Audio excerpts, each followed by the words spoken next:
नमस्ते summer Nepal GK channel हेरि बस्नु भएको सम्पूर्ण विद्यार्थी मित्रहरूलाई स्वागत गर्न चाहन्छु म यस च्यानलमा। हामी पढ्नेछौँ नेपालको आधुनिक इतिहासबाट राणाकाल चाहिँ आज हामी पढ्नेछौँ। यसभन्दा पहिलाका भिडियोमा हामी शाहवंशीय राजाहरू समेत सबै जानकारी हामी पढिसकेका छौँ। आजको भिडियोमा हामी विशेष गरी राणाकाल पढ्नेछौँ र नेपालको इतिहासमा हेर्ने हो भने 240 वर्ष शासन गरेका थिए। शाहवंशीय चाहिँ शासन रहेको थियो नेपालमा, जसमध्ये विक्रमसम्म 1903 देखि लिएर 2007 सालसम्म अर्थात् 104 वर्षको अन्तरालमा चाहिँ राणा शासन टिकेको थियो। त्यही शाहवंशीय शासनकालमै यो पनि रहेको थियो। अब सुरु गरौँ हामी कि राणा शासनको उदय कहाँबाट भयो, यिनीहरू को थिए, कहाँबाट आएका थिए र कसरी यिनीहरूको उदय चाहिँ नेपालमा भयो। अब राणालाई हेर्ने हो भने राणाहरू चाहिँ यिनीहरूले पहिला कुँवर भनिन्थ्यो। यिनीहरू राजस्थानबाट चाहिँ नेपाल प्रवेश गरेका थिए। अब त्यस्तै विक्रमसम्म 1903 भन्दा पहिला हेर्ने हो भने किनकि 1903 मा यिनीहरूको नेपालमा चाहिँ प्रभुत्व रह्यो, अर्थात् राणा शासनको उदय भइहाल्यो हो। त योभन्दा पहिला हेर्ने हो भने राजा राजेन्द्रको पाला र रानी राज्यलक्ष्मीको पालामा हेर्ने हो भने यिनीहरूको पालामा प्रधानमन्त्री चाहिँ माथवर सिंह थिए। माथवर सिंह भन्नु चाहिँ जङ्गबहादुरको मामा थिए र सेनामा उच्च पद चाहिँ बाल नरसिंह कुँवर थिए, अर्थात् जङ्गबहादुरको बुबा। जङ्गबहादुरको बुबा चाहिँ सेनामा उच्च पदमा थिए अनि जङ्गबहादुरको मामा माथवर सिंह चाहिँ त्यो बेला प्रधानमन्त्री थिए, राजा राजेन्द्रको पालामा अनि राज्यलक्ष्मीको पालामा। त्यस्तै जङ्गबहादुर राणाको बाल्यकालको नाम थियो वीर नरसिंह कुँवर। वीर नरसिंह कुँवर बाल्यकालको नाम थियो र जङ्गबहादुर चाहिँ अलिकता लडालु स्वभावको भएकोले, जङ्गी स्वभावको भएकोले पछि यिनको मामाले यो गुण हेरेपछि उनको नाम चाहिँ जङ्गबहादुर राखेको थिए। त क्वेसन सोधिन सक्छ कि जङ्गबहादुरको बाल्यकालको नाम के हो भन्ने वीर नरसिंह कुँवर हुन्छ हो। त्यस्तै अब प्रधानमन्त्री त्यो बेलाको त माथवर सिंह थिए, जङ्गबहादुरको मामा। जङ्गबहादुरको बुबा बाल नरसिंह कुँवरको चाहिँ निधन भइसकेपछि अब माथवर सिंह चाहन्थे कि जङ्गबहादुर पनि राजदरबारमा गएर कुनै कर्मचारीको रूपमा काम गरोस्, तर जङ्गबहादुर चाहिँ राजदरबारमा जान मन पराउँदैन थियो। तर पनि उसको मामा माथवर सिंहले 2-3 दिन जबरजस्ती लिएर गयो उसको इच्छा विरुद्ध पनि। अनि जङ्गबहादुरले जाँदाखेरि उता अलि जङ्गी स्वभावको थियो, लडालु स्वभावको थियो। अनि राजदरबारमा जाँदाखेरि उसको एट्र्याक्सन बढ्यो, उसको चाहिँ लोभ्याइहाले राज्य दरबारमा कि उसले बुझ्यो कि यहाँ त धेरै पावरहरू रहेको छ, सबै सुख सुविधाहरू यसमा रहेको छ र उसले राज्यमा जान अब आफैले ठानिलियो, आफै जान थाल्यो। रस्तै जाँदाखेरि चाहिँ अब ऊ सोच्यो कि म पनि प्रधानमन्त्री बन्छु भन्ने राम्रो हुन्छ र त्यो बेला चाहिँ प्रधानमन्त्री चाहिँ उसको मामा माथवर सिंह थिए र प्रधानमन्त्री बन्ने क्रममै को थिए भन्दाखेरि उसको मामा पछि गगन सिंह चाहिँ बन्ने पालो थियो, त्यसपछि फतेजङ शाहको पालो थियो। त उसले सोच्यो कि अब त धेरै लामो टाइम लाग्छ प्रधानमन्त्री बन्नमा, धेरै लामो समय लाग्छ प्रधानमन्त्री बन्नमा। र त्यही गगन सिंह चाहिँ रानीको एकदमै प्यारो थियो र गगन सिंहको छोराको नाम चाहिँ वजिर सिंह थियो। रानीको एकदमै प्यारे अर्थात् रानी भनेको राज्यलक्ष्मीको एकदमै प्यारो मान्छे को थियो भन्दाखेरि गगन सिंह थियो र गगन सिंहको छोरा चाहिँ वजिर सिंह थियो। र रानी राज्यलक्ष्मी चाहन्थिन् कि गगन सिंह प्रधानमन्त्री बनोस्। यसै सिलसिलामा विक्रमसम्म 1902 मा जङ्गबहादुरले आफ्नै मामा माथवर सिंहको हत्या गरिदियो। जङ्गबहादुर पनि रानीको पक्ष लिएको थियो। अब जङ्गबहादुरले राज्यको चाहिँ कमजोरी थाहा पाइसकेपछि यसले थाहा पायो कि यहाँ त रानीकै चलन चल्तिरहेको छ, त्यही भएर अब उसले चाहिँ रानीको पक्षमा लागेको थियो र जङ्गबहादुरले विश्वास भइहाल्यो कि यसपछि चाहिँ रानीले मलाई नै सपोर्ट गर्छिन् प्रधानमन्त्री बन्नको लागि। यो कुरा चाहिँ जङ्गबहादुरलाई विश्वास भएको थियो।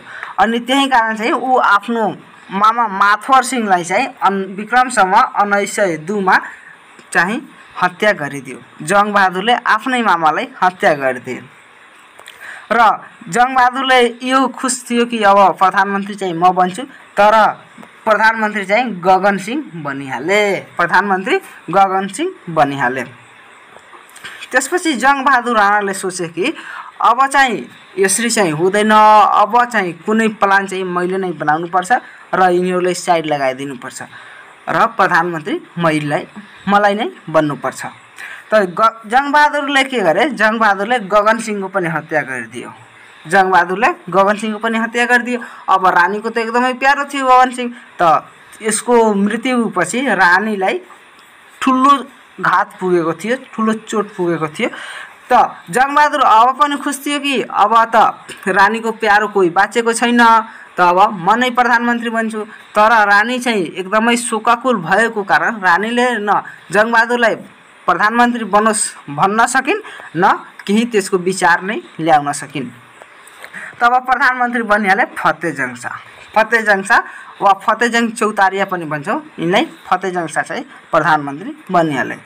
अब मन्त्री गगन सिंहको हत्यापछि शोकाकुल भएकी रानी राज्यलक्ष्मीले हत्यारालाई अब पत्ता लगाउन चाहिँ सबै भारदारहरूलाई साथै जङ्गबहादुरलाई पनि कोत प्राङ्गणमा उपस्थित हुन आदेश दिएकी थिइन्। यो कोत भन्ने ठाउँ चाहिँ बसन्तपुर दरबारको प्राङ्गण हो। बसन्तपुर दरबारको प्राङ्गणमा चाहिँ यो घटना घटेको थियो। त्यस्तै अब त्यहाँ कोतको सुरुवात भयो। अब गगन सिंहको हत्याले शोकाकुल भएकी महारानी राज्यलक्ष्मीद्वारा हत्यारा पत्ता लगाउन सम्पूर्ण भारदारहरूलाई विक्रमसम्म 1903 असोज 2 गते शनिबार मध्यरात कोतको प्राङ्गणमा उपस्थित हुन आदेश जारी गरेकी थिइन्। कहिले भन्दाखेरि विक्रमसम्म 1903 आश्विन 2 गते 1903 असोज 2 गते चाहिँ मध्यरातमा कोतको प्राङ्गणमा उपस्थित हुन आदेश जारी गरेकी थिइन्। र रानीको प्लान थियो कि पहिला शान्तिपूर्ण तरिकाले सोध्ने कि कसले हत्या गरेको हो, पहिला यसरी चाहिँ सोधपुछ गर्ने, उनीहरू स्वीकार्छन् भने ठिक, स्वीकार्दैन भने त्यसपछि चाहिँ अर्को चाहिँ निर्णय लिने। तर त्यहाँ आपसी चाहिँ भनाभन र हातेपात चाहिँ भएको थियो, जसको कारण कोतमा चाहिँ भेला भएका थिए शान्ति तरिकाले छलफल गर्नको लागि, र त्यहाँ भनाभन आपसी हातोपात भएको हुनाले त्यहाँ कोत पर्वको रूप लियो। कोत पर्वको रूप लियो। अब कोत पर्वमा जङ्गबहादुरका पक्षधर र अधिकारीद्वारा चाहिँ सर्वप्रथम अभिमान सिंह बस्नेतलाई चाहिँ मारिएको थियो हो। त यसरी चाहिँ क्वेसन सोधिदिन सक्छ तपाईँहरूसँग। कोत पर्वमा सर्वप्रथम वा सबभन्दा पहिला मारिने व्यक्ति को थियो भन्दाखेरि अभिमान सिंह बस्नेत। अभिमान सिंह बस्नेत। अब यस्तै चाहिँ त्यसमा 40 भन्दा बढी भारदारहरूलाई हत्या गरी कोतको आँगनमा चाहिँ रगतको खोला बगेको थियो। कहीँ कहीँ 400 पनि उल्लेख गरिएको पाइन्छ, तर करिब 40 भन्दा चाहिँ बढी भारदारहरूलाई त्यहाँ कोतमा हत्या गरिएको थियो। यस पर्वबाट जङ्गबहादुरको प्रधानमन्त्री र प्रधान सेनापति बन्ने सपना पुरा भएको थियो र साथै अङ्ग्रेजहरूको नेपालको शासनमा हस्तक्षेप गर्ने इच्छा पनि पुरा भएको मानिन्छ। यस पर्वमा रानी, जङ्गबहादुर र जङ्गबहादुरकै भाइ र समर्थकहरू मात्र बाँचेका थिए, बाँकी सबैजनालाई त्यहीँ हत्या गरेको थियो। साथै प्रधानमन्त्री तत्कालीन त्यो बेलाको तत्कालीन प्रधानमन्त्री फतेजङ चौतारियालाई पनि त्यहीँ हत्या गरिएको थियो। फतेजङ चौतारियालाई पनि त्यहीँ मारिदिएको थियो। र यसैपछि चाहिँ जङ्गबहादुरलाई प्रधानमन्त्री बन्ने चाहिँ रहर पुरा भएको थियो, प्रधानमन्त्री बन्ने इच्छा पुरा भएको थियो। यसै खालमा तर पनि रानीलाई यो चाहिँ सन्तुष्टि भएन, किनकि उसले त त्यो कोत पर्व चाहिँ को आशा गरेकी थिइनन्, कोत पर्वको आशा गरेकी थिइनन्। उनी मात्र यतिकै चाहन्थिन् कि गगन सिंहको हत्यारा पत्ता लागोस् र म उसलाई दण्ड दिउँ, यतिकै मात्र उनको विचार थियो। तर त्यहाँ कोत पर्व भयो, त्यही भएर रानी चाहिँ अहिले पनि सन्तुष्ट भएकी थिइनन् र उनी के गरिन् कि एक दिन चाहिँ आफ्नै राज दरबारमा चाहिँ राजा राजेन्द्र, रानी राज्यलक्ष्मी र गगन सिंहको छोरा वजिर सिंहलाई बोलाई आफैमा चाहिँ छलफल गरिन् कि गगन सिंहको हत्यारा को हो भने वजिर सिंहले के भन्यो कि अहिले प्रधानमन्त्री को बनेको छ त्यही होला, उसैले सबै त्यो गरेको होला। र यति भनेपछि अब उनीहरू भने कि ठिक छ, अब यसलाई चाहिँ साइड लगाइनु पर्यो, अब यसलाई चाहिँ ठिक्कान लगाउनु पर्यो अनि उनीहरू चाहिँ आफैमा प्लानिङ गरे। यो पनि कुरा थियो र रानीले चाहिँ यो राज्य दरबारमा आभास गरेकी थिइन् कि जङ्गबहादुरले चाहिँ रानीको कुरा पनि अब मानिरहेको छैन। त रानीको अर्को पनि एउटा इच्छा थियो कि ऊ आफ्नो छोरा रणेन्द्रलाई राजा बनाउने व्यवस्था मिलाउन जङ्गबहादुर राणालाई भनिन्। तर जङ्गबहादुर राणाले चाहिँ रानीको चाहिँ चाहना बमोजिम काम नगर्ने र उल्टै रानीलाई नै कारबाही गर्ने मनसाय रानीले यो बुझेकी थिइन्। त्यही भएर यहाँ रानीलाई सपोर्ट मिल्यो जङ्गबहादुरलाई सखाप पार्नको लागि। र त्यसैपछि चाहिँ उनीहरू के गरे कि रानी राज्यलक्ष्मी, राजा राजेन्द्र र अभिमान सिंहका छोरा चाहिँ वीरध्वज बस्नेत र गगन सिंहको छोरा वजीर सिंह र जङ्गबहादुरका विरोधीहरू मिलेर भण्डारखाल भन्ने बगैँचामा भोज गरी जङ्गबहादुरलाई विष खुवाई मार्ने योजना चाहिँ राजदरबारमै बनाए। र यो योजनाको योजनाकार को थियो भन्दाखेरि वजीर सिंह थिए, जो कि पछि भागेर भारतमा गएका थिए। भण्डारखाल पर्व भएपछि पछि भागेर भारतमा शरण लिएका थिए। र यो चाहिँ उनीहरू 3-4 जना बसेर आपसमा प्लानिङ गरिरहेका थिए र यो प्लानिङ चाहिँ 2 जना अर्थात् कान टेकेर चाहिँ सुनिरहेका थिए, बाहिरबाट कुनै ठाउँबाट सुनिरहेको थिए। र त्यो को थियो भन्दाखेरि गुरु एउटा थिए पण्डित विजयराज, उनलाई राजगुरु पनि भनिएको थियो। गुरु पण्डित विजयराज र रानीको एउटा दासी थिइन् पुतली मैया हो। यी 2 जना गएर चाहिँ जङ्गबहादुरको कानमा त्यो चाहिँ सुईको पारिए, अर्थात् जङ्गबहादुरले अब यसको सुईको पाइयो। र यसको सुईको पाइसकेपछि अब उनले भने कि ठिक छ, यसलाई राज नै राख्नु होला, यो हाम्रो पेटमा मात्र रहन्छ, यसलाई कसैसँग भन्नु छैन म त्यो। अब उनीहरूको प्लानिङ भइसकेको थियो कि जङ्गबहादुरलाई भण्डारखाल भन्ने ठाउँमा बोलाउने र त्यहाँ विष खानामा त्यहाँ हामी एउटा भोज गर्छौँ र त्यही खानामा विष हाली जङ्गबहादुरलाई त्यहीँ मारिदिने हो। त विक्रमसम्म 1903 कार्तिक 12 गते यो चाहिँ भोजको आयोजना भएको थियो र यो दिन चाहिँ जङ्गबहादुरले गए आफ्नो सबै समर्थकहरूको साथै हात हतियार पनि लिएर गए त्यहाँ। र त्यहाँ जाने बित्तिकै अब भण्डारखाल पर्वको रूप लियो। त त्यहाँ पनि पहिला मारिने व्यक्ति चाहिँ अभिमान सिंहको छोरा नै वीरध्वज बस्नेत मारिए। कुत पर्वमा सर्वप्रथम मारिने व्यक्ति चाहिँ अभिमान सिंह बस्नेत थिए र यो भण्डारखाल पर्वमा सबभन्दा पहिला मारिने चाहिँ वीरध्वज बस्नेत भए, उसकै छोरा। र त्यहाँ हत्या कसरी भयो भन्दाखेरि जङ्गबहादुरले आफ्ना 4वटा पल्टनद्वारा भण्डारखाल बगैँचालाई घेराउ गरी वीरध्वज बस्नेत, वीरकेशर बस्नेत, मानसिंह बस्नेत, उमेर सिंह बस्नेत गरी 23 जनाको हत्या गरे। र त्यसमा सबभन्दा बढी भण्डारखाल पर्वमा सबभन्दा बढी बस्नेत जातिहरूकै हत्या हुने भएकोले यस पर्वको उपनाम रह्यो बस्नेत पर्व। त्यही भएर भण्डारखाल पर्वलाई अर्को के उपनामले चिनिन्छ भन्दाखेरि बस्नेत पर्व भनेर पनि यसले चिनिन्छ। त्यस्तै रह्यो अब।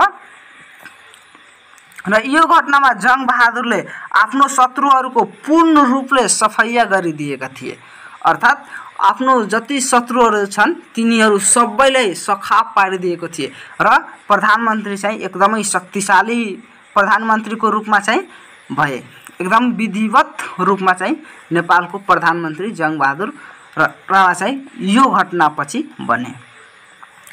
तर पनि उसको शासनमा चाहिँ हस्तक्षेप गर्ने अहिले पनि राज्यलक्ष्मी चाहिँ बाँचेकै थिइन्। र भण्डारखाल पर्व सकेपछि नै उसले रानीलाई चाहिँ निर्वासित गरिदिएको थिए, जसको कारण रानी चाहिँ भारतमा शरण लिएर बसेकी थिइन्। र साथै भण्डारखाल पर्वबाट धेरै राजदरबारका शुभचिन्तकहरू चाहिँ राजदरबार छोडेर भारत भाग्नु पनि परेको थियो। र त्यसपछि चाहिँ अब भण्डारखाल पर्वमा रानी राज्यलक्ष्मीको संलग्नता भएको आरोपमा चाहिँ उनी पनि बनारसमा गई निर्वासित जीवन बिताइरहेकी थिइन् र उनकै साथमा राजा राजेन्द्र पनि बनारसमै गएका थिए यो चाहिँ भन्ने गरिन्छ। तर उनी चाहिँ काशी पनि गएको चाहिँ कहीँ भनिन्छ। र कोत पर्व र भण्डारखाल पर्वमा भागेर बनारसमा रहेका चौतारिया गुरुप्रसाद, काजी जगत बम पाण्डे, रङ्गनाथ पौड्याल लगायतका व्यक्तिहरूले राजेन्द्रलाई नेपाल फर्केर जङ्गबहादुरको हत्या गरी शासन आफ्नो हातमा लिनुपर्छ भनी चाहिँ त्यहाँ उस्काए। यही क्रममा चाहिँ राजाहरू र त्यहाँ रहेका शुभचिन्तकहरू चाहिँ आफ्नो प्लानिङ गरे र भारतबाट अब नेपाल युद्ध गरी आफ्नो शासन कायम गर्नको लागि नेपाल फर्के। चाहिँ विक्रमसम्म 1904 को तिर अलौ पर्वमा चाहिँ उनीहरू आफ्नो यता आएर बिरगजको नजिकै रहेको छ अलौ पर्व, त्यहाँ चाहिँ आफ्नो चाहिँ टेन्ट हलाए, शिविर लगाए र यो कुरा चाहिँ जङ्गबहादुरलाई सुइको पायो। यो कुराको पनि जानकारी जङ्गबहादुरले पाए र त्यसपछि जङ्गबहादुरले आफ्नो सेनाहरू पठाए। कनक सिंह र बम बहादुरको नेतृत्वमा चाहिँ केही सेनाहरू पठाए र जङ्गबहादुरको विरुद्धमा चाहिँ गुरुप्रसाद शाहको नेतृत्वमा निर्वासनमा रहेका अन्य भरदारहरू समेत मिलाई 4 वटा पल्टनहरू खडा गरेर राजा राजेन्द्र चाहिँ बिरगज नजिकै अलौ भन्ने ठाउँमा चाहिँ क्याम्प पनि खडा गरेका थिए र अलौ पर्व चाहिँ विक्रमसम्म 1904 को श्रावण महिनाको अन्त्यतिर चाहिँ यो अलौ पर्वको घटना घटेको थियो। अब यसमा के भएको थियो भन्दाखेरि जब जङ्गबहादुरले पनि आफ्नो सेना पठाइसकेपछि जङ्गबहादुरले आफ्नो सेना चाहिँ कनक सिंह र बम बहादुरको नेतृत्वमा सेनाहरू पठाएका थिए र दुवै सेनाबीच राजा राजेन्द्रको सेना र जङ्गबहादुरको सेनाबीच चाहिँ भिडन्त भयो र राजा राजेन्द्रको सेना चाहिँ पराजय भए र राजा राजेन्द्रलाई राजबन्दीको रूपमा चाहिँ काठमाडौँको हनुमान ढोकामा लगेर राखियो। काठमाडौँको चाहिँ हनुमान ढोकामा लगेर राजबन्दीको रूपमा राखियो र विक्रमसम्म 1938 मा बन्दी अवस्थामा नै राजा राजेन्द्रको चाहिँ मृत्यु भयो। राजा राजेन्द्रको यहाँ राजा राजेन्द्र हुन्छ, राजा राजेन्द्रको मृत्यु चाहिँ भयो। यसपछि चाहिँ नेपालमा प्रधानमन्त्री नै शासन गर्न थाले। अब त्यस्तै चाहिँ नेपालको इतिहासमा चाहिँ राणाकालीन प्रधानमन्त्रीहरू र तिनीहरूको कार्यकाल हेर्ने हो भने सर्वप्रथम नेपालमा राणा प्रधानमन्त्री बन्ने चाहिँ जङ्गबहादुर भए। जङ्गबहादुर भए। यिनी चाहिँ विक्रमसम्म 1903 देखि लिएर 1931 सम्म शासन गरे। 31 वर्ष नेपालको प्रधानमन्त्री भए, जुन कि सबैभन्दा बढी समय नेपालको प्रधानमन्त्रीको रूपमा यिनी चाहिँ रहे। र त्यस्तै अब नेक्स्टमा चाहिँ रणोदीप भए।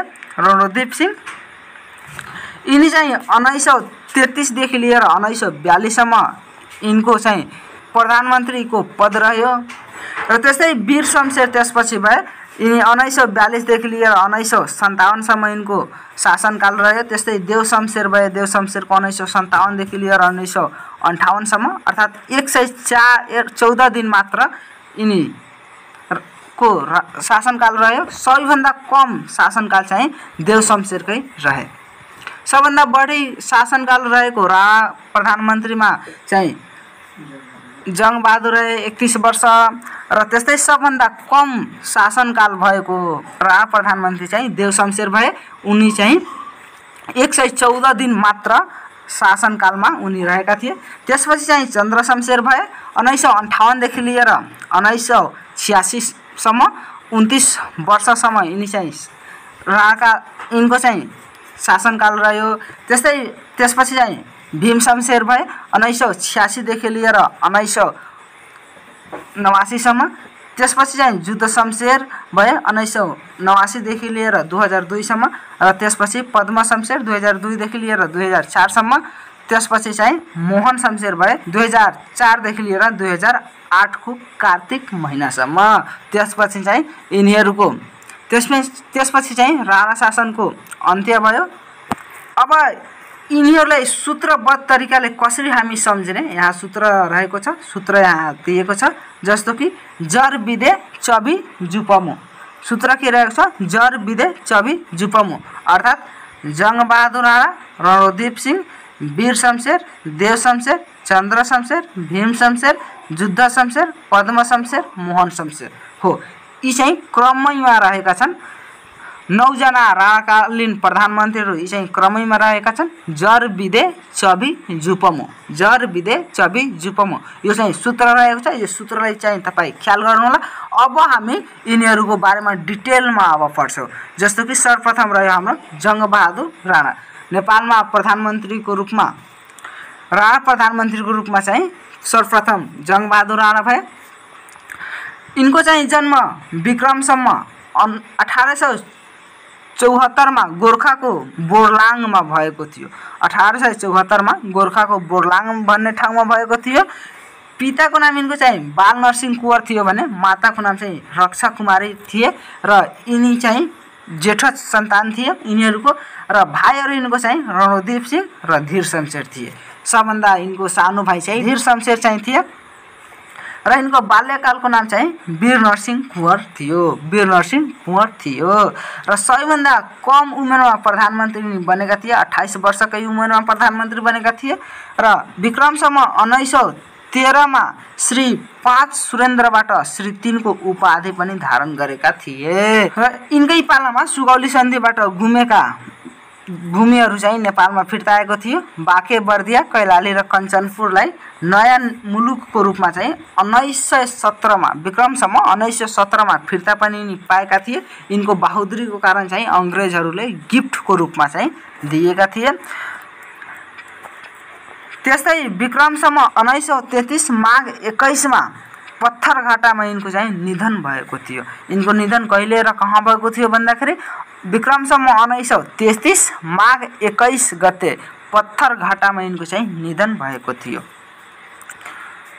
त्यस्तै जङ्गबहादुरले अब गरेका कार्यहरू बुझौँ हामी। जङ्गबहादुरले के कार्य गरेका थिए भन्दाखेरि विक्रमसम्म 1906 मा युरोप भ्रमणमा जाने नेपालको सबभन्दा पहिलो प्रधानमन्त्री बनेका हुन्। यिनी चाहिँ बेलायत अब युरोप गएका थिए भन्दाखेरि त्यहाँ चाहिँ बेलायत र फ्रान्स दुई देशका भ्रमण गरेका थिए। र विक्रमसम्म 1908 मा अर्थात् सन् 1851 मा व्यवस्थापिका, कार्यपालिका र न्यायपालिकाको काम गर्ने कौशल अड्डाको पनि स्थापना गरेका थिए। त तपाईलाई यो सोध दिन सक्छ क्वेशनमा कि कौशल अड्डा कसको पालामा स्थापना भएको थियो? त जङ्गबहादुर। यसको काम के थियो भन्दाखेरि व्यवस्थापिका, कार्यपालिका र न्यायपालिकाले गर्ने काम चाहिँ कौशल अड्डाले गरिरहेको थियो हो। यसरी चाहिँ सोध दिन सक्छ।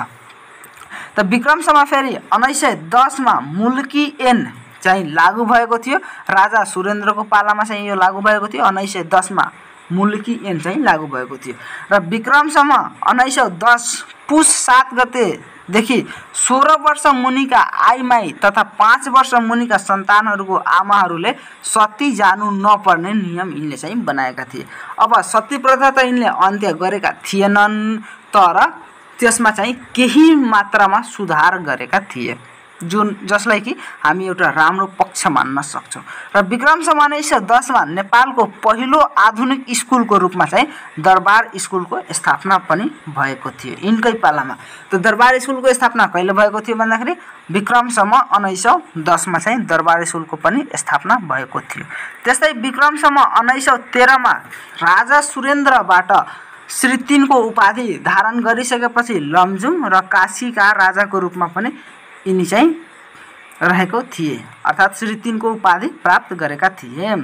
त्यस्तै विक्रमसम्म 1917 अर्थात् सन् 1860 नोभेम्बर 1 मा सुगौली सन्धिबाट गुमेको बाँके बर्दिया, कैलाली, कञ्चनपुर जस्ता 4 जिल्लालाई इस्ट इन्डियाबाट प्राप्त गरे, अर्थात् अङ्ग्रेजहरूबाट उपहारको रूपमा प्राप्त गरे।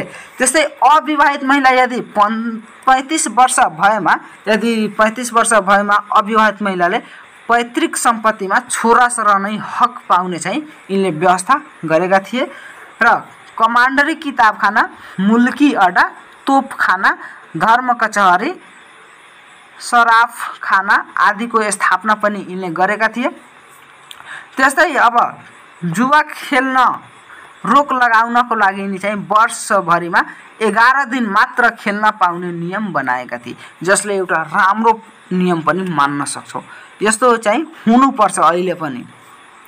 त्यस्तै अब यिनले चाहिँ एउटा प्रथा चलाएको थिए जसको नाम थियो एग्नेटा प्रथा। यस प्रथामा के थियो कि पहिला सबै भाइहरूले शासन गरिलिन्छन्, भाइहरू प्रधानमन्त्री बन्छन्, त्यसपछि यो प्रधानमन्त्रीको क्रम चाहिँ छोराहरूमाथि त्यसपछि रोल क्रम जान्छ, जसलाई के भन्छौँ हामी एग्नेटा प्रथा। अर्थात् पहिला भाइहरूले शासन गरिसकेपछि छोराहरूले शासन गर्ने, त्यसलाई के भन्छौँ एग्नेटा प्रथा हो। त त्यस्तै अब रणोदीप सिंह प्रधानमन्त्री भए, यिनको पछि रणोदीप सिंह प्रधानमन्त्री भए र रणोदीप सिंह चाहिँ यिनको चाहिँ अवधि रहेको थियो 1933 देखि लिएर 1942सम्म।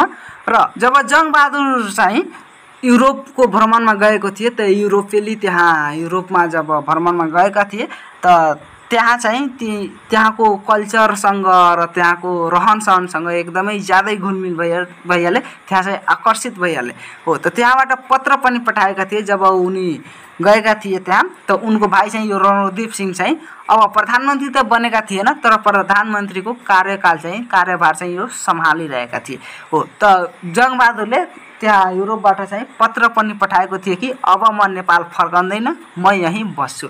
अब त्यति चाहिँ हत्या गरेर त्यति काटमार गरेर एउटा प्रधानमन्त्री बनेको थियो र त्यो पनि त्यहाँ गइसकेपछि अब पत्र पठाइदिए कि म चाहिँ प्रधानमन्त्री अब बन्दैन, म नेपाल फर्केर आउँदैन, अब तिमीहरू नै आफ्नो राज्य चलाऊ।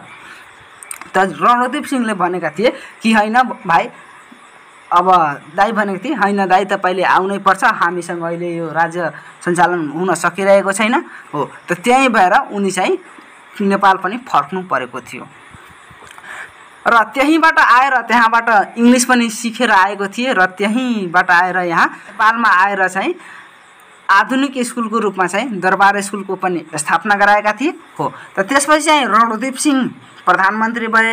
यिनको अवधि चाहिँ 1933 देखि लिएर 1942सम्म रह्यो र यिनको पालामा चाहिँ भएका कार्यहरू के थिए भन्दाखेरि यिनी चाहिँ पात्रो प्रकाशनको थाल्नी सुरु भयो यिनको पालामा, पत्रिका यो क्यालेन्डरहरू चाहिँ बन्न थाले र मालपोत उठाउने चाहिँ नयाँ बन्दोबस्ती चाहिँ यिनले मिलाए मालपोत उठाउनेमा चाहिँ अलि सुधार गरे।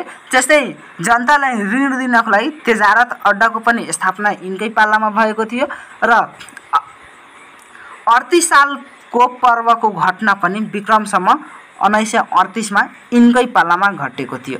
जब हामी यो नेपालमा घटेका विभिन्न ऐतिहासिक घटनाहरू पढ्छौँ त्यसमा चाहिँ हामी 38 सालको पर्व के हो, किन घटेको थियो, यसमा के भएको थियो, त्यो सबै कुरा हामी त्यसमा पढ्नेछौँ। यसबाट चाहिँ नेक्स्ट भिडियोमा त्यही आउँछ हाम्रो। त्यस्तै अब त्यसपछि चाहिँ यिनको पछि वीर शमशेर प्रधानमन्त्री भए र वीर शमशेरको प्रधानमन्त्रीको अवधि चाहिँ 1942 देखि लिएर 1957सम्म रह्यो।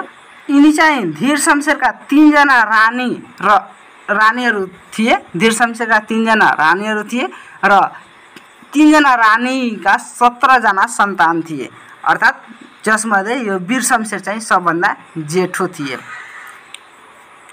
अब रणोदीप सिंह अर्थात् जङ्गबहादुरको माइलो भाइ चाहिँ रणोदीप सिंह प्रधानमन्त्री भएकै बेला चाहिँ धीर शमशेरको देहान्त भयो, जङ्गबहादुरको सानो भाइ धीर शमशेरका देहान्त भयो र त्यसपछि चाहिँ अब रणोदीप सिंह जङ्गबहादुरको छोरा जगत जङ्गलाई असाध्यै माया गर्थे हो। त उसले के भने कि तेरो बाबुले चाहिँ तिमीसँग धेरै अन्याय गरेको छ, यो नराम्रो प्रथाले लागू गरिदिएको छ, जुन कि एग्नेटा प्रथा हो, यो चाहिँ एकदमै नराम्रो प्रथा रहेको छ, यसलाई चाहिँ हामीले मान्नु पर्दैन, अब यस प्रथालाई चाहिँ खारेज गरिदिनुपर्छ। त अब वीर शमशेरको धेरै ठुलो परिवार थियो, यिनीहरू 17 भाइ थिए। त यिनीहरू के भन्थे कि होइन काकाश्रीले चाहिँ यो प्रथा लगाएर हाम्रो सम्मान गरेका हुन्, यो प्रथा चाहिँ राख्नै पर्छ, यो प्रथालाई तोड्नु हुँदैन। र जस अनुरूप धीर शमशेरले प्रधानमन्त्री बन्नु थियो त त्यसै अनुरूप अब वीर शमशेरले बन्नु पर्ने हो भन्ने चाहिँ वीर शमशेरले भन्ने र यो कुरा चाहिँ अलिकता भनाभन भएपछि चाहिँ अब वीर शमशेर र यिनका भाइहरू मिलेर एउटा प्लान बनाए कि अब हामी यो दुवैजनालाई ठिक पारिदेऊ, त्यसपछि चाहिँ अब प्रधानमन्त्री हामी नै बन्छौँ। त यिनीहरू के भए कि दुई गुटमा गुटबन्दी भए र एउटा गुट चाहिँ रणदीप सिंहको घर गयो र अर्को गुट चाहिँ जगतजङको घर गयो र यिनीहरू सुतेकै बेला यिनीहरू मिलेर दुवैजनाको हत्या गरिदिए। र त्यहाँ चाहिँ तत्कालीन प्रधानमन्त्री काका रणदीप सिंह र जङ्गबहादुर राणाको छोरा जगतजङको पनि हत्या गरेका थिए। र त्यसपछि चाहिँ प्रधानमन्त्री को भयो भन्दाखेरि वीर शमशेर तब प्रधानमन्त्री बनिहाले। अब वीर शमशेरले गरेका कार्यहरू हेर, वीर शमशेरले के कार्य गरेका थिए भन्दाखेरि यिनी चाहिँ काठमाडौँ र भादगाउँमा चाहिँ वीरधाराहरूको निर्माण गरेका थिए। काठमाडौँ र भादगाउँमा चाहिँ वीरधाराहरूको निर्माण गरेका थिए। त्यस्तै अब यिनी विक्रमसम्म 1947 मा वीर अस्पतालको निर्माण गरेका थिए। 1947 मा वीर अस्पतालको पनि निर्माण गरेका थिए र नेपाललाई 35 जिल्लामा विभाजन गरेका थिए। नेपाललाई 35 जिल्लामा चाहिँ विभाजन गरेका थिए, जसमध्ये 12वटा तराईमा थियो र 23वटा चाहिँ पहाडमा थियो। त्यो बेला चाहिँ हिमाल प्रदेश चाहिँ थिएन। तराईमा 12वटा र पहाडमा चाहिँ 23वटा जिल्ला थियो। र अब यिनी आफ्नै काका र भाइहरूलाई हत्या गरेर प्रधानमन्त्री बनेको अब आरोप यिनमाथि आउने सम्भावना देखियो। त अब जनताहरू चाहिँ यो आरोप चाहिँ लगाउन सुरु गर्छन् भन्ने यिनले पहिला नै थाहा पाए र त्यसै अनुरूप जनताहरूको मुखमा ताला लगाउनको लागि, जनताहरूलाई चुप गर्नको लागि के गरे भन्दाखेरि यिनी चाहिँ दरबार स्कुललाई सर्वसाधारणको लागि खुला गरिदिए। दरबार स्कुल चाहिँ सर्वसाधारणको लागि खुला गरिदिए। त्यस्तै वीर अस्पतालको पनि स्थापना गराए र काठमाडौँमा घण्टाघरको पनि स्थापना यिनकै पालामा भएको थियो। र यिनी चाहिँ शमशेरको उपाधि प्राप्त गर्ने पहिलो राणा प्रधानमन्त्री भए। त्यस्तै अब यिनपछि चाहिँ प्रधानमन्त्री बने यिनकै भाइमध्ये देव शमशेर थिए र देव शमशेर चाहिँ को अवधि चाहिँ प्रधानमन्त्रीको अवधि चाहिँ 1957 देखि लिएर 1958 सम्म रह्यो।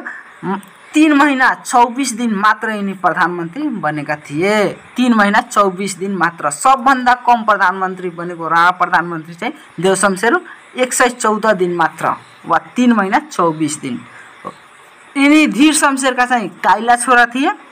त्यस्तै सबैभन्दा कम समय शासन गर्ने राणा प्रधानमन्त्री यिनी नै भए र यिनको उपनाम रह्यो धनकुट्टे महाराज। अब यिनी के गरे भन्दाखेरि जब यिनी देव शमशेर प्रधानमन्त्री भए तब राज्यमा धेरै सुख सुविधा दिन थाले, जनताहरूलाई एकदमै माया गर्न थाले, साथै उनीहरूलाई अधिकार दिन थाले भने यो कुरा चाहिँ चन्द्र शमशेरलाई राम्रो लागेन र चन्द्र शमशेरलाई यिनीलाई के भनेदेखि यिनी राजद्रोह हुन्, यिनी चाहिँ राजद्रोह गरिरहेका छन् र यसै आरोपमा चाहिँ यिनलाई 3वटा टापु, अब त्यो बेला चाहिँ व्यवस्था थियो कि राज्य दरबारमा यदि कसैले राज्यसँग कुनै अपराध गरेको छ भने त्यसलाई चाहिँ 3वटा टापु टपाई लगेर त्यहाँ छोडिदिने हो। अर्थात् यिनी चाहिँ धनकुट्टातिर 3वटा टापु टपाई धनकुट्टातिर यिनलाई छोडिएको थियो। त्यही भएर यिनको नाम चाहिँ धनकुट्टे महाराज पनि रहन गयो हो। अब त्यस्तै देव शमशेरले गरेका कार्यहरू बुझौँ। देव शमशेरले के कार्यहरू गरेका थिए हो। त कार्यालयको समय चाहिँ यिनले 10 बजेदेखि लिएर 5 बजेसम्म कायम राखे। यिनको पालामा, देव शमशेरको पालामा कार्यालय 10 बजेदेखि लिएर 5 बजेसम्म कायम रह्यो र त्यही पछि गएर भीम शमशेरको पालामा चाहिँ 10 बजेदेखि लिएर 4 बजेसम्म कायम रह्यो। र त्यस्तै प्रत्येक एकादशी एक र वर्षका अन्य 17 दिन चाहिँ बिदा दिने चलन चलाए। प्रत्येक एकादशी एक र वर्षका अन्य 17 दिन बिदा दिन चलन चलाए यिनकै पालामा, देव शमशेरको पालामा। त्यस्तै दिउँसो 12 बजे टुडी खेलमा तोप पड्काउने चलन पनि यिनले नै चलाएका थिए यिनकै पालामा। अब जनताहरूसँग त्यो बेला त घडी थिएन, त त्यही भएर 12 बजे टुडी खेलमा चाहिँ तोप पड्काउने पनि चलन देव शमशेरले चलाएका थिए। 30 भन्दा बढी विद्यालयको स्थापना गरे। यिनको चाहिँ उद्देश्य नै थियो कि लमसम 300 जति विद्यालय सर्वसाधारण जनताहरूको लागि पनि खोलिदिने, उनीहरूलाई पनि शिक्षा दिने र यिन चाहिँ 30 भन्दा बढी विद्यालयको स्थापना गरे, लगभग 58वटा जति स्थापना गरेका थिए। र यही कुरा चन्द्र शमशेरलाई राम्रो लागेको थिएन। अब चन्द्र शमशेरले के सोच्न थाले कि अब जनताहरू यदि शिक्षित भएछन् भने हामीसँग अधिकार माग्छन्। त्यसै विक्रमसम्म 1958 वैशाख 24 गतेदेखि गोर्खा पत्रको प्रकाशन पनि यिनकै पालामा सुरु भएको थियो र यिनी भाषा पाठशालाको पनि स्थापना गराए र कृषि र घरेलु उद्योगको पनि स्थापना गर्नमा जोड लगाएका थिए। त्यस्तै अब यिनी पछि चाहिँ चन्द्र शमशेर प्रधानमन्त्री भए र चन्द्र शमशेरको प्रधानमन्त्रीको अवधि हेर्ने हो भने 1958 देखि लिएर 1986 सम्म यिनको चाहिँ प्रधानमन्त्रीको अवधि रह्यो र विक्रमसम्म 1958 मा देव शमशेरलाई चाहिँ सत्ताच्युत गरी प्रधानमन्त्री भएका थिए। उनको चाहिँ सत्ताच्युत गरी चाहिँ चन्द्र शमशेरले चाहिँ प्रधानमन्त्री भएका थिए र चन्द्र शमशेर चाहिँ मेट्रिक पास गर्ने प्रथम प्रधानमन्त्री बनेका थिए। चन्द्र शमशेरले मेट्रिक अर्थात् एसएलसी पास गर्ने पहिलो प्रधानमन्त्री पनि हुन्। एक्सफोर्ड विश्वविद्यालयबाट डाक्टर अफ सिभिलको पनि उपाधि यिनले पाएका हुन्। यिनले चाहिँ राणाहरूलाई एबीसी क्लास गरी रोल क्रममा पनि निर्धारित गरेका थिए।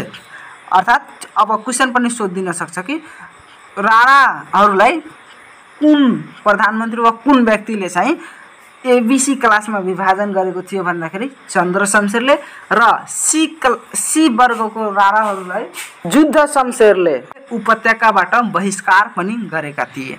अब त्यस्तै यिनको चाहिँ उपनाम हेर्ने हो भने चन्द्र शमशेरलाई घरको बाघ र वनको स्याल पनि भनेर चिनिन्छ। घरको बाघ र वनको स्याल भनेर चिनिन्छ। त्यस्तै फिस्टे महाराज भनेर पनि चिनिन्छ। हो, यो चाहिँ कहिलेकाहीँ जोडा मिलाउन पनि सोधिन्छ र कहिलेकाहीँ अब्जेक्टिभमा पनि सोधिन्छ। जस्तो कि घरको बाघ र वनको स्याल भनेर चिनिने प्रधानमन्त्री को हुन्? चन्द्र शमशेर हुन्। त्यस्तै अब चन्द्र शमशेरले गरेका कार्यहरू हेरौँ। अब चन्द्र शमशेरले कस्ता कस्ता कार्यहरू गरेका थिए? विक्रमसम्म 1960 मा सिंहदरबारको निर्माण गराएका हुन्। यिनी चाहिँ विक्रमसम्म 1960 मा सिंहदरबारको निर्माण गराएका हुन् र विक्रमसम्म 1968 मा नेपालको पहिलो जलविद्युत आयोजनाको रूपमा फर्पिङ जलविद्युत गृहको स्थापना भएको थियो। चन्द्र शमशेरकै पालामा चाहिँ जलविद्युत आयोजनाको रूपमा चाहिँ नेपालको पहिलो जलविद्युत आयोजना चाहिँ फर्पिङ जलविद्युत आयोजनाको स्थापना भएको थियो। त्यस्तै विक्रमसम्म 1968 मा प्रथम जनगणना लिने चाहिँ कार्य चन्द्र शमशेरकै पालामा सुरुवात भएको थियो र जनगणना लिने कार्यालय थियो सेन्सस गोस्वारा। 1968 मा चाहिँ जनगणना पनि लिने कार्य भएको थियो र जनगणना लिने प्रथम कार्यालय भनेको चाहिँ सेन्सस गोस्वारा हो। त्यस्तै विक्रमसम्म 1969 मा गोर्खा भाषा प्रकाशन समितिको पनि स्थापना भयो र विक्रमसम्म 1975 मा त्रिचन्द्र कलेजको स्थापना भयो। त्यस्तै विक्रमसम्म 1977 असार 25 गते चाहिँ सती प्रथाको उन्मूलन भएको थियो। सती प्रथाको उन्मूलन चाहिँ कहिले भएको थियो अर्थात् सती प्रथाको अन्त्य कहिले भएको थियो भन्दाखेरि 1977 असार 25 गते। त्यस्तै विक्रमसम्म 1981 मा दास प्रथाको उन्मूलन भएको थियो। दास प्रथाको पनि उन्मूलन चाहिँ चन्द्र शमशेरकै पालामा भएको। त्यस्तै अब विक्रमसम्म 1885 मा त्रिचन्द्र सैनिक हस्पिटलको स्थापना भएको थियो। 1885 मा चाहिँ त्रिचन्द्र सैनिक हस्पिटलको स्थापना भएको थियो र नेपालको पहिलो रोपवे निर्माण अर्थात् हटौडादेखि लिएर काठमाडौँसम्म रोपवे लाइनको पनि निर्माण यिनकै पालामा भएको थियो, जुन कि नेपालको पहिलो रोपवे हो हटौडादेखि काठमाडौँसम्म हो। नेपालको वैज्ञानिक सर्वे गरी नेपालको नक्सा तयार पारेका थिए। चन्द्र शमशेरकै पालामा चाहिँ नेपालको वैज्ञानिकहरू चाहिँ नेपालको भूभागलाई अध्ययन गरी नेपालको नक्सा पनि तयार पारेका थिए र वैदेशिक आयातमा चाहिँ नियन्त्रण गरिएको थियो। यिनको पालामा वैदेशिक आयातमा चाहिँ नियन्त्रण पनि गरिएको थियो। फौजी, प्रहरी र गुप्तचरमा सुधारका लागि, उच्च शिक्षाका लागि व्यक्तिहरू भारतमा पनि यिनले पठाउन थालेका थिए। त्यसपछि चाहिँ अब चन्द्रशमशेर पछि चाहिँ भीम शमशेर चाहिँ प्रधानमन्त्री भए नेपालको र यिनको शासन अवधि चाहिँ 1968 देखि लिएर 1989 सम्म यिनको चाहिँ प्रधानमन्त्रीको शासन अवधि रह्यो। यिनी चाहिँ नुन र कपासमा चाहिँ भन्सार माफी गरेका थिए। त्यस्तै शुक्रबार आधा र शनिबार पुरा दिन बिदा दिने चाहिँ यिनले चलन चलाए। शुक्रबारको दिन आधा र शनिबार पुरा बिदा दिने चलन भीम शमशेरले चलाएका थिए। त्यसै कार्यालय 10 बजेदेखि 4 बजेसम्म कार्यालयको सञ्चालनमा रहने चाहिँ यिनी व्यवस्था मिलाए। त्यस्तै लाइब्रेरी पर्व विक्रमसम्म 1986 र प्रचण्ड गोर्खा पर्व चाहिँ विक्रमसम्म 1988। यो दुवै घटना चाहिँ यिनकै पालामा घटेको थिए भीम शमशेरको। र त्यस्तै चर्खा प्रचारमा चाहिँ यिनले रोक लगाएका थिए र छोराछोरीलाई बन्दी राख्ने चलन चलाएका थिए। छोराछोरीलाई चाहिँ बन्दी राख्ने चलन कसको पालामा चलेको थियो भन्दाखेरि भीम शमशेरको पालामा। त्यसपछि चाहिँ जुद्ध शमशेर प्रधानमन्त्री भए। भीम शमशेर पछि चाहिँ जुद्ध शमशेर भए र यिनको चाहिँ प्रधानमन्त्रीको शासन अवधि चाहिँ 1989 देखि लिएर 2002 सम्म रह्यो र विक्रमसम्म 1989 मा चाहिँ जावला खेल चिडियाखानाको स्थापना यिनले गरेका थिए। त्यस्तै 1990 मा एसएलसी बोर्डको स्थापना पनि भएको थियो। एसएलसी बोर्डको स्थापना कहिले भएको थियो भन्दाखेरि विक्रमसम्म 1990 मा र 1990 माघ 2 गते चाहिँ ठुलो भूकम्प पनि गएको थियो जसले महाभूकम्प भनेर चिनिन्छ। नेपालमा चाहिँ विक्रमसम्म 1990 मा माघ 2 गते एउटा महाभूकम्प पनि आएको थियो र विक्रमसम्म 1993 मा नेपालको पहिलो उद्योग मिलको रूपमा चाहिँ विराटनगर जुट मिलको स्थापना भयो र साथै जुरिच म्याच फ्याक्ट्री जस्ता चाहिँ 21 वटा लिमिटेड कम्पनीहरूको पनि स्थापना भएको थियो। त्यही भएर जुद्ध शमशेरलाई चाहिँ उद्योगको पिता पनि भनेर चिनियो र विक्रमसम्म 1994 कार्तिक 30 गते नेपालको पहिलो आधुनिक बैंकको रूपमा चाहिँ नेपाल बैंक लिमिटेडको स्थापना भएको थियो। नेपाल बैंक लिमिटेडको स्थापना पनि कसको पालामा भएको थियो भन्दाखेरि जुद्ध शमशेरको र कहिले भएको थियो भन्दाखेरि चाहिँ विक्रमसम्म 1994 कार्तिक 30 गते भएको थियो हो। त्यस्तै अब विक्रमसम्म 1917 मा प्रजा परिषद काण्ड यिनकै पालामा घटेको थियो। प्रजा परिषद काण्ड चाहिँ 1997 मा भएको थियो र यिनकै पालामा घटेको थियो। त्यसपछि चाहिँ विक्रमसम्म 2002 मा कागजी नोटको पनि निष्कासन भयो यिनकै पालामा र कृषकलाई तालिम दिने व्यवस्था पनि यिनले मिलाए। अड्डा अदालतमा चाहिँ कोर्ट फी लिने चाहिँ चलन यिनले नै चलाएका हुन्। त्यस्तै बाबु मर्दा चाहिँ बाबुआमाको मृत्यु हुँदा चाहिँ 13 दिनभन्दा बढी बर्खी बस्नु नपर्ने चाहिँ नियम यिनले लगाए जुद्ध शमशेरले। अनि कर्मचारीलाई पेन्सन र सञ्चय कोषको पनि व्यवस्था जुद्ध शमशेरकै पालाबाट भएको र यिनको चाहिँ उपनाम रहेको राजर्षि महाराज र उद्योगको पिता। राजर्षि महाराज र उद्योगको पिता भनेर कसलाई चिनिन्छ भन्दाखेरि जुद्ध शमशेरलाई हो। यसपछि चाहिँ यिनपछि चाहिँ प्रधानमन्त्री बन्ने चाहिँ पद्म शमशेर भए र यिनको चाहिँ शासन अवधि चाहिँ 2002 देखि लिएर 2004 सम्म रह्यो। जब यिनी चाहिँ प्रधानमन्त्री भए र केही समयसम्म प्रधानमन्त्री भइसकेपछि यिनलाई के आभास भयो कि अब जनताहरू चुप बस्दैनन्, अब जनताहरूलाई हामी मूर्ख बनाउन सक्दैनौँ, जनताहरू होसियार भइसके भन्ने विक्रमसम्म 2004 मा चाहिँ जयन्तु संस्कृतम नामक आन्दोलन पनि भएको थियो पद्म शमशेरकै पालामा र विक्रमसम्म 2004 माघ 13 गते नेपाल सरकार वैधानिक कानुन 2004 चाहिँ घोषणा गरे र यो चाहिँ पद्म शमशेरले घोषणा गरिदिए तर मोहन शमशेरले चाहिँ लागू नै हुन दिएन उनी। त्यस्तै पद्म शमशेरले चाहिँ सर्वसाधारणको लागि पनि बिजुली व्यवस्था खुलाएका थिए। बिजुलीको व्यवस्था सर्वसाधारणको लागि पनि गराइदिएको थिए र पद्मोदय हाई स्कुल र कन्या माविको पनि स्थापना गराएको थिए। पद्म शमशेरले नै स्थापना गरेको थिए। त्यस्तै नेपाल खाद्य परिषदको पनि स्थापना यिनकै पालामा भएको र गोरखापत्र चाहिँ हप्तामा 3 पटक प्रकाशन हुन चाहिँ सुरु भयो, यिनकै पालादेखि सुरु भएको थियो। त्यस्तै यिनको चाहिँ उपनाम हेर्ने हो भने यिनको उपनाम चाहिँ विद्यालय अर्थात् स्कुलको पिता भनेर पनि कसलाई चिनिन्छ? पद्म शमशेरलाई, किनकि यिनी निजी विद्यालय खोल्ने चाहिँ अनुमति दिएको थिए। बाँकी योभन्दा पहिला चाहिँ मात्र सरकारी विद्यालयहरू खुलिरहेको थिए, तर यिनी चाहिँ निजी विद्यालय पनि प्राइभेट स्कुलहरू खोल्ने पनि अनुमति दिएका थिए पद्म शमशेरलाई। र यिनले भनेका थिए सन् 1994 डिसेम्बर 10 मा चाहिँ यिनले भनेका थिए भाषण हुने क्रममा, म राष्ट्रको नोकर हुँ, म राष्ट्रको नोकर हुँ, पद्म शमशेरले भनेका थिए।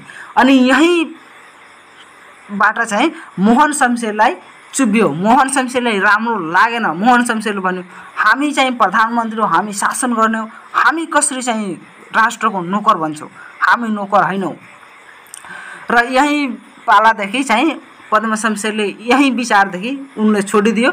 उनले छोड्ने बेलामा चाहिँ मोहन शमशेरले भनेको पनि थियो कि अब तिमी कति दिनसम्म शासन गर्छौ, सबै जनताहरू जानिरहेका छन्, सबै जनताहरू जानिलिए अब केही बढी दिनसम्म शासन पनि गर्न सक्दैनौ। र रुन्चे प्रधानमन्त्री भनेर चाहिँ पद्म शमशेरलाई चिनिन्छ, उपनाम हो। र तेस्रो पुस्ताका राणा प्रधानमन्त्री भनेर पद्म शमशेरलाई नै चिनिन्छ, अर्थात् सी क्लासका राणा प्रधानमन्त्री भनेर कसलाई चिनिन्छ? पद्म शमशेरलाई हो। त्यसपछि चाहिँ अब मोहन शमशेर चाहिँ प्रधानमन्त्री भए। मोहन शमशेर र विक्रमसम्म 2004 देखि लिएर 2008 सम्म यिनी चाहिँ प्रधानमन्त्री पदमा रहेका हुन्। र नेपालको अन्तिम राणा प्रधानमन्त्री मोहन शमशेर नै भए। र यिनकै पालामा दिल्ली सम्झौता पनि भएको थियो। र यिनी चाहिँ मोहन आकाशवाणी रेडियोको स्थापना गरेका थिए, जुन कि हाल चाहिँ रेडियो नेपाल भनेर चिनिन्छ, जसलाई रेडियो नेपाल भनेर पनि चिनिन्छ। र यिनपछि चाहिँ नेपालमा चाहिँ राणा शासनको विधिवत रूपले अन्त्य भयो। र 2007 साल फागुन 7 गते चाहिँ राजा त्रिभुवनले प्रजातन्त्र पनि घोषणा गरेका थिए। पहिलो पटक प्रजातन्त्र घोषणा भएको थियो। अब त्यस्तै राणाकालीन विभिन्न प्रशासनिक निकायहरू अब हेरौँ हामी। र त्यस्तै अब राणाकालीन प्रशासनिक निकायहरू के बनेका थिए त्यो हेरौँ हामी। जस्तो कि खड्ग निशान अड्डा थियो। र तिनको चाहिँ अर्थ र काम के हो भन्दाखेरि त्यो प्रधानमन्त्रीको सचिवालय थियो, त्यो बेलाको चाहिँ प्रधानमन्त्रीको सचिवालय थियो। र हाल चाहिँ यसको काम के थियो, यो के हो भन्दाखेरि हालको चाहिँ मन्त्री परिषद रहेको छ। पहिला जुन राणाकालीनमा खड्ग निशान अड्डा चाहिँ स्थापना भएको थियो त्यो प्रधानमन्त्रीको सचिवालय थियो, र अहिले चाहिँ त्यो मन्त्री परिषद रहेको छ। त्यस्तै मुन्सी खाना यो चाहिँ परराष्ट्र मामिला सम्बन्धी हेर्ने अड्डा थियो। परराष्ट्र मुद्दा मामिला सम्बन्धी चाहिँ यो हेर्ने काम गर्थ्यो, जुन कि अहिले चाहिँ परराष्ट्र मन्त्रालय बनेको छ। मुन्सी खाना नै परराष्ट्र मन्त्रालयमा कन्भर्ट भएको छ। त्यस्तै मुल्की बन्दोबस्त चाहिँ पहिला गृह प्रशासन हेर्ने निकाय थियो, र अहिले चाहिँ गृह मन्त्रालयको रूपमा चाहिँ स्थापना भएको छ। अहिले चाहिँ गृह मन्त्रालयको रूपमा मुल्की बन्दोबस्त चाहिँ स्थापना भएको छ।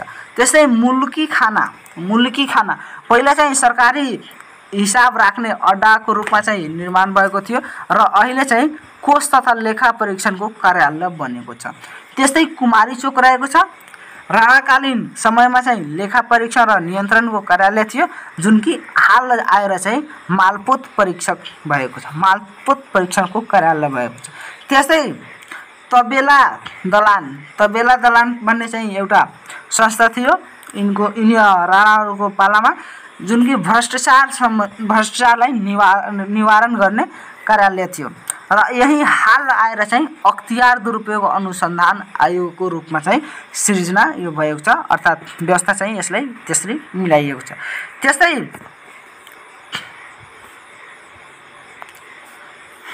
त्यस्तै चाहिँ बिन्ती पत्र निक्सारी जुन कि पहिला चाहिँ न्याय सम्बन्धी सर्वोच्च अड्डा थियो, न्याय सम्बन्धी हेर्ने सर्वोच्च अड्डा थियो, जुन कि हाल चाहिँ यो सर्वोच्च अदालतको रूपमा निर्माण भएको छ। त्यस्तै कमान्डरी किताबखाना थियो, कमान्डरी किताबखाना जो कि कर्मचारीहरूको व्यक्तिगत विवरण राख्ने कार्यालय थियो र अहिले आएर यो चाहिँ निजामती किताबखानाको रूपमा चाहिँ विकास भएको छ। यही थियो हाम्रो राणाकाल सम्बन्धी विभिन्न जानकारीहरू र नेक्स्ट भिडियो हामी यसभन्दा अगाडिको लिएर आउन प्रयास गर्छौँ। तर तपाईहरु पनि कमेन्टमा बताइदिनु होला कि यो भिडियो चाहिँ तपाईहरुलाई कसरी लाग्यो र नेक्स्ट भिडियो तपाई कुन टपिकमा हेर्न चाहनुहुन्छ कमेन्ट गर्न नबिर्सनु होला। र यदि भिडियो राम्रो लागेको छ भने यसलाई लाइक गर्नु होला र साथीभाइहरुसँग शेयर गर्नु होला र यदि च्यानलमा नयाँ हुनुहुन्छ भने च्यानललाई सब्स्क्राइब गर्नु होला। यति भन्दै म यस भिडियोबाट बिदा हुन चाहन्छु। हस्त धन्यवाद। जय नेपाल।